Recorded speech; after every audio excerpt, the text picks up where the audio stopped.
Shalom, Ibu Bapak Saudaraku yang terkasih dalam Tuhan, dimanapun berada, kiranya kita terus bertumbuh ke arah Kristus. Baiklah, bila saat ini kita menikmati lagi sapaan kasih dan ketukan cinta Tuhan, dan sebelum itu kita mengambil saat teduh sejenak di hadapan Tuhan.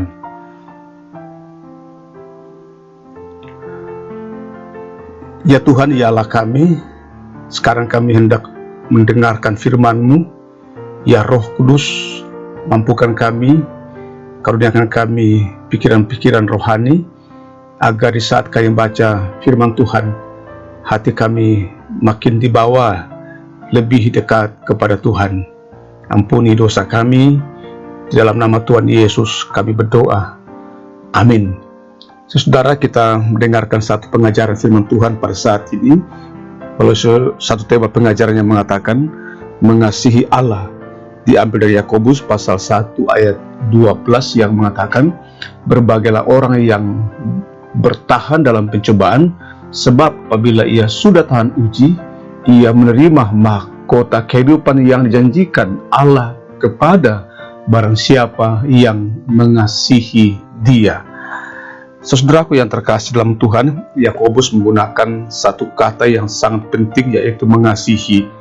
Kita mungkin mengharapkan dia berkata mahkota kehidupan yang dijanjikan Allah kepada barang siapa yang percaya kepadanya atau yang menaati Dia. Tapi justru Yakobus menggunakan kata mengasihi. Saudara, karena kasih adalah dorongan rohani di balik setiap prinsip dalam kehidupan kekristenan. Mengapa kita memiliki sikap bahagia ketika kita menghadapi pencobaan?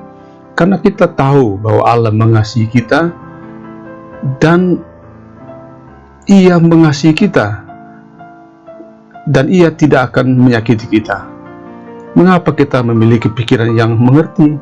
Karena Ia mengasihi kita dan telah memberikan kebenarannya kepada kita, dan kita membalas kasih-Nya. Mengapa kita memiliki kehendak yang diserahkan? Karena kita mengasihi Dia.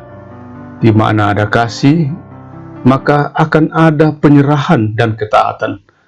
Mengapa kita memiliki hati yang percaya? Karena kasih dan iman berjalan bersama-sama.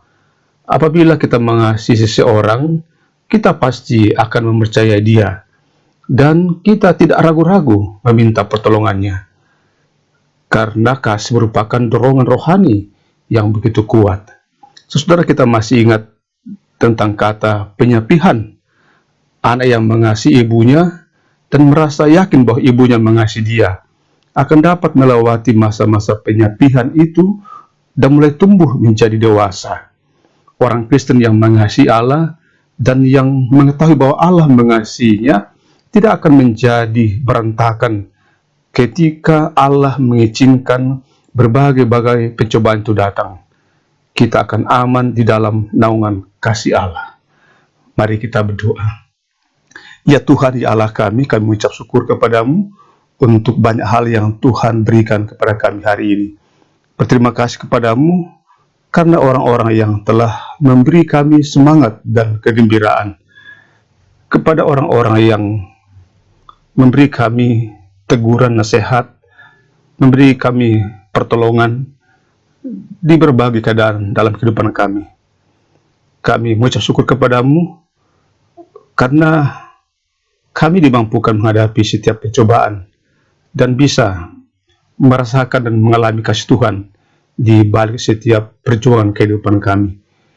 Kami juga bersyukur kepadamu ya Tuhan, karena hari ini atau saat ini kami mendengarkan pengajaran dari firman Tuhan, dan biarlah dengan firman ini membuat kami tetap rendah hati dan mengingatkan betapa perlunya pertolongan Tuhan bagi kehidupan kami.